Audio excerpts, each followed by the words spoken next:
Welcome to my views on news. Breaking news for you from Sudan Ethiopia border. Sudan Eritrea border. Sudanese news sources are claiming that a suspicious cargo plane has been shot down there by Sudanese military on Sudan side of the border.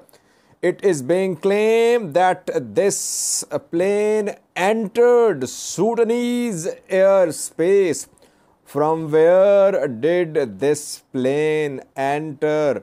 It is being claimed that the plane was carrying aid for rapid support forces, military aid or something else.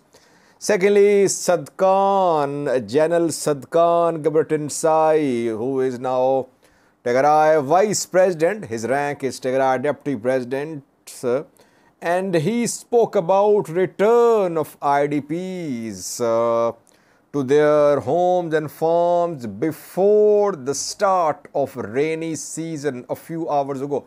What did he say? He talked about Western Tigray, Volkayat, Raya, Humera. Firstly, viewers, several Sudanese journalists and news sources are making a claim which, if true, could point towards a major escalation between Sudan and its two eastern neighbors. Sudan's eastern neighbors are Ethiopia and Eritrea. The position of the two countries, Sudan's eastern neighbors, about the Sudan war is a little unclear, though Ethiopian government has issued three statements, especially in Arabic language, to reassure Sudanese government that government of Ethiopia is neutral but attacks on Sudanese territories from Ethiopia are being reported. Eritrea largely silent, but Eritrea has not been on good terms with Al-Burhan.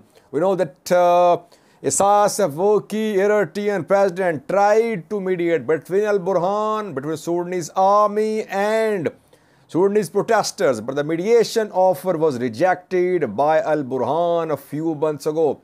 Then Isaias Afwerki tried to organize a conference on Sudanese internal affairs in Asmara, but a delegation from eastern Sudan was not allowed by Sudanese border guards to enter Eritrea from Sudan.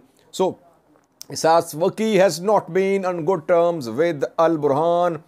Al-Burhan was concerned because of growing influence of Isaias Afwerki in eastern Sudan.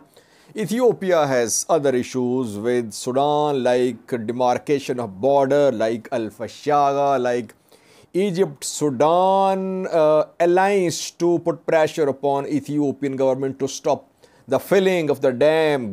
Fourth filling of the dam is going to start in coming months. Now, this news is alarming if it is true. So far, no one knows, but it is being reported by several Sudanese news sources. The news sources claim that a cargo plane was shot down by Sudanese military around 40-50 kilometers away from Sudan, Ethiopia, Sudan, Eritrea border. It was shot down over Wad al-Haliya. Wad al-Haliya, you can see on this map, where is Wad al-Haliya? I think it is in Gaddarif, and it is situated around 40-45 kilometers away from Humera, from Sudan, Ethiopia, Sudan, Eritrea border. Residents of this area have confirmed that a plane, or maybe a drone, but most say a plane, was shot down by Sudanese military there. Did Sudanese Air Force shoot down this plane, or some anti-aircraft weapons shoot it down? It's not clear, but Some sources say it was shot down by Sudanese anti-aircraft weapons. Now, question is, why is Sudanese government silent if it happened? Was it an enemy plane? RSF does not have any planes. Rapid support forces have no planes, no drones. Was it Sudanese plane shot down by mistake? Or was it plane carrying aid, military aid for rapid support forces, and it tried to enter Sudanese territory from either Ethiopia or Eritrea? Because two eastern neighbors are Ethiopia and Eritrea. If you want to reach Wadul Hola, how will you enter the Sudanese airspace? Obviously, either from Ethiopia or from Eritrea. There is no third route, I think. But still, the reports are unconfirmed. We don't know what is happening there. No visual confirmation so far. Sudanese military is silent. We might see a statement coming out. But yesterday, some Ethiopian sources reported that several helicopters were seen flying over Sudan-Ethiopia border. Videos are being shared. Maybe when these helicopters were flying at that time, this incident happened on Sudan side of Sudan-Ethiopia border. It's not clear. It's too early to accuse either Ethiopia or Eritrea. We will have to wait for a statement from Sudanese military. Sudanese military is silent. But residents of Wadal Hulaya are reporting that this incident happened there around 30-40 kilometers away from Sudan, Eritrea. We have a clip for you showing the flights of helicopters over Sudan-Ethiopia border. The video was shared a few hours ago by some Ethiopian news outlets. Watch the video, then next news story.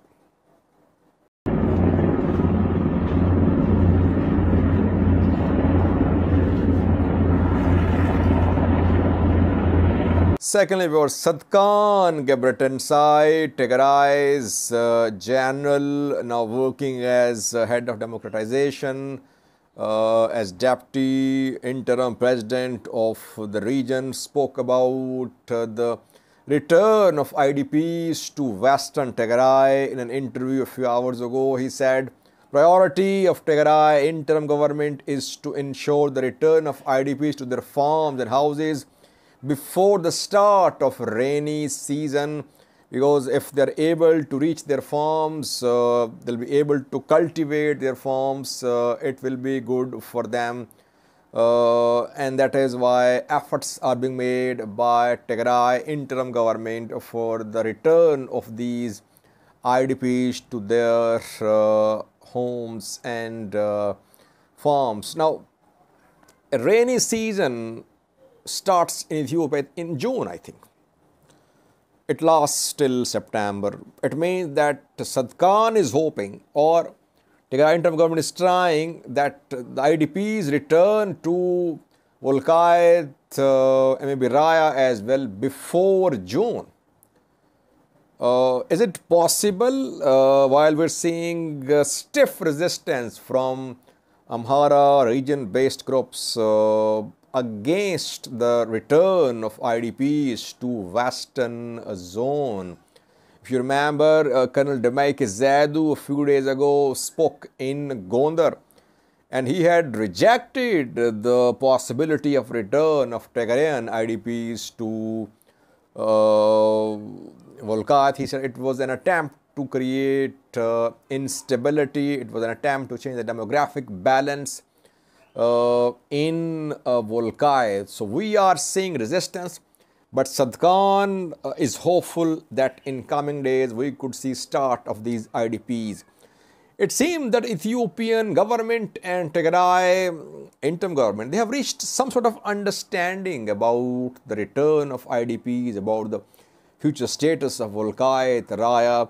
The understanding is not being made public, because if it is made public, we could see reaction against this understanding, and most probably in the Amhara region. That is why in the background developments are ongoing. Amhara Special Force has been dismantled. Other regional special forces have been dismantled too. Tigray has withdrawn its forces from Abergale. Tigray has released prisoners 2 days ago from Machu prison. So a lot is happening, and bus service between Mekelle and Addis Ababa resumed yesterday. Air travel already it resumed several weeks ago. A lot is happening, but not all is being made public in terms of some understanding reached between the Tigray interim government and Ethiopian federal government. Let's see, will the IDPs be able to return to Volkayth, Western Tigray before rainy season? If it happens, it would be a major development towards the resolution of dispute between Tigray and Amhara regions over southern and western zones, which were part of Tigray before the start of this war. Thank you for watching.